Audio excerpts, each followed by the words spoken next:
Okay. Hi, Linda. How are you? Good, Douglas. How are you? Doing fine. Thank you. Thank you for coming on the show. Thank you for having me. As I was saying before we got on, you are in Australia, so I appreciate you getting up early to come on the show. We've had several people on from Australia and a couple from New Zealand, and always happy to have people from different countries on.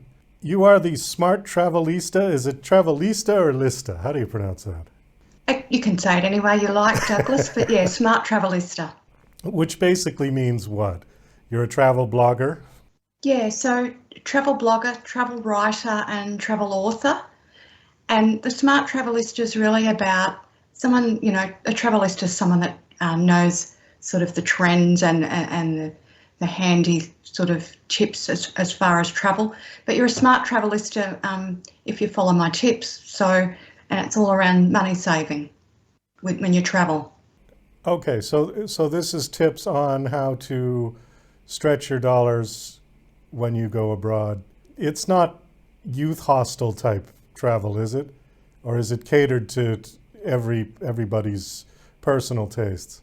For me, it's probably not youth hostels or anything like that. It's more around still travelling in quality, but not paying the price that usually comes with that quality. Oh, I see. Okay. Well, how long have you been doing this? So travelling all my life, been travelling since I was a little girl. I was really lucky to do a lot of travel with my family. With the travel writing and also the travelling, quite a while. The writing's probably only in the last few years and sort of, connected them together.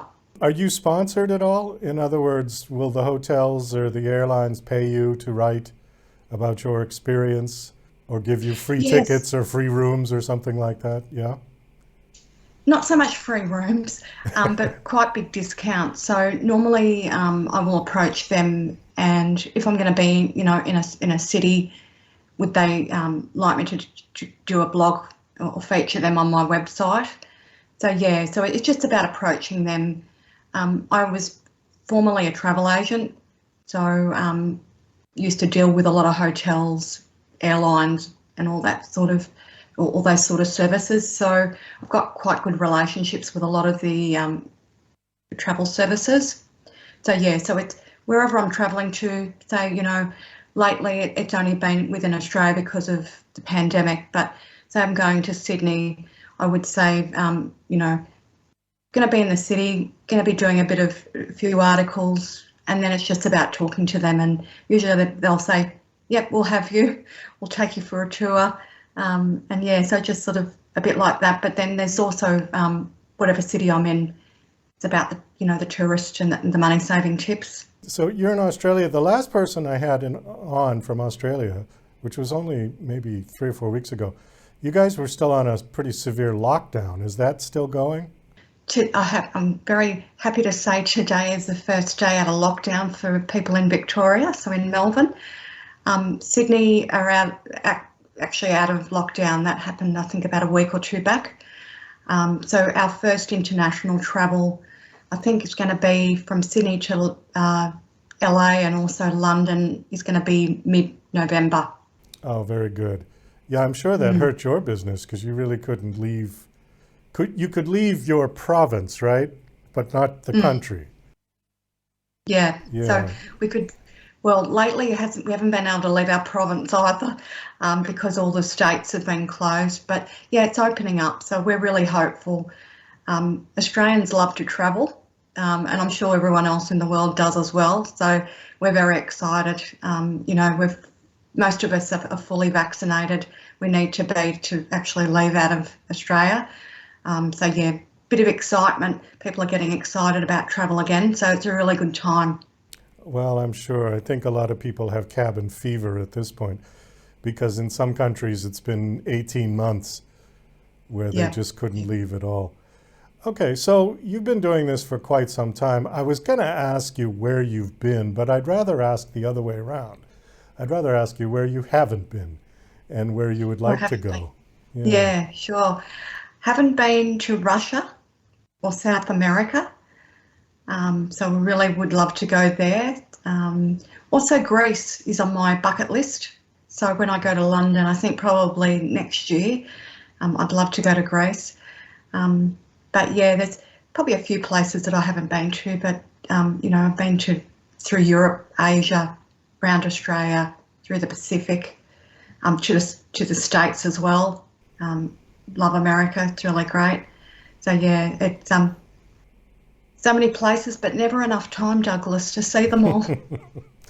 Well, that's true with anything in life. We never have enough time, it seems. So, do you have a favorite? Do you have a place that you go back to often? Yes, Italy. Love Italy. Got a real affiliation with that place. I speak Italian as well, so I'm not fluent, but once I go back there, I'll become fluent again. But yeah, the whole of Europe is lovely. It's so diverse and so many different countries that you can visit in the one continent. Probably very similar to the US as well. You've got a lot of diversity there as well.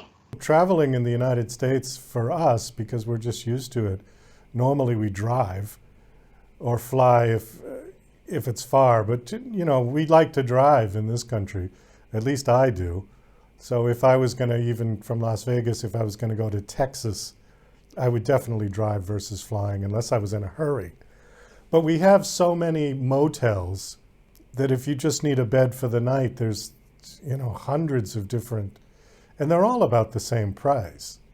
They all seem to run, $75 to $100 a night. But the further away from the interstates you get, the cheaper they can get. The ones that are right off the interstates generally are running about that.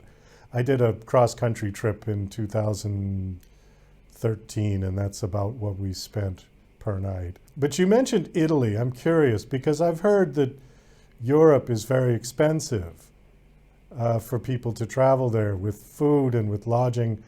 What if you were to stay in Rome or in Florence or in Milan or Venice, do the prices vary greatly with the hotels? I mean, I know there's five-star hotels and things like that, but just for average accommodations, what is the sort of price range? Yeah, look, it depends on the season that you're traveling there, Douglas. So if you go in high season, it's going to be really expensive. So you've got to really pick your season. So obviously everyone wants to be there when the weather's lovely, but that comes at a cost. So it's about, can you maybe go, in autumn or whether it's spring, because usually the prices are a lot cheaper. For me, the really big thing is that you book ahead. So if you book ahead, you can usually get some really good bargains in Italy. And it just depends, if you're going there when there's something like some sort of festival on, then usually that's going to be expensive because there's a lot of demand there. So yeah, you just got to pick your times when you go, and usually if you go sort of in the lower seasons, it's not so crowded as well, which is always a good thing. Italy isn't that cold in the wintertime, is it? No, it's pretty mild. So probably another city in Australia that's probably similar is Sydney. So Sydney is very mild as well. They don't really have cold winters, and the summers, they're pretty hot. But I'd say probably Rome and places like that are very similar to Sydney in climate. So they're very moderate. But yeah, you can go there and it's, unless you're in the mountains, you won't see snow in Italy. Well, right, there's the Italian Alps, which are way in the north, but if you're down at the end of the boot, probably on the Mediterranean, the winters wouldn't be that bad, I wouldn't think, yeah? Yeah, they're pretty mild. I mean, probably around 15, 16 degrees Celsius, which isn't that cold. You can get even colder in Melbourne where I am. So, but yeah, it's quite a nice climate to go to. So all year round is very lovely. And is it fairly dry in the winter? Not a lot of rain? Yeah, it just depends. I think as any country in the world, you've got your wet times and your sort of more drier times. But yeah, it depends. I find, I mean, the times that I usually go are in going into their autumn or their spring, and normally it's quite lovely weather. You get a bit of a chill in the air, but nothing like snow-like or anything like that, so it's quite good. Well, 15 degrees Celsius, that's light jacket weather. I think for Yeah. me it would be. Yeah, that's perfectly comfortable. In fact, I like that sort of weather better because you can walk around and not get all hot and sweaty. And for me, traveling, I'd rather travel when it's cooler, but that's just my own personal opinion. I don't do the beach. I'm not a beach person at all. We've just got a few minutes left, and I wanted to make sure we touched on your books. You've published 4 books, is that correct? Are these all travel Yeah, books? all travel books. So yeah, got the 4 books. So the first one's Finding the Best Travel Bargains and Managing Your Budget. Second one's The Best Overseas Bargain Shopping. Third one is How to Increase Your Airline Loyalty Points and Fly for Free. And the fourth one is How to Protect Your Travel Health and Safety. So touching on just, I think, relevant topics that are going to help the traveller save money and sort of tips to make the travel go a lot smoother and better. If you had one tip that you could give for people who are interested in going international travel, what is the most important thing you think? I reckon do the travel yourself. Don't go to a travel agent. When you go to a travel agent, you're paying for their commission. If you've got the confidence to do it online yourself and have the ability to do a bit of more research, you will save a lot of money. Okay, well, that's good advice. We do have to wind this down. Do you have a website that you want to give out? You can find me on thesmarttravelista.com. Always ready for a chat and love receiving communication from people. So please reach out to me. I've got my books on there. I've got the blog.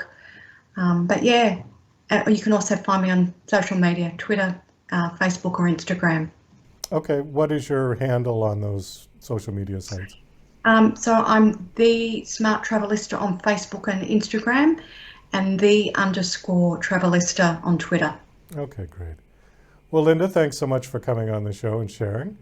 And it was nice meeting you. Best of luck with your books and your travels and your blogs. Hope you do well. Thank you, and thanks for having me, Douglas. It's been a pleasure talking to you.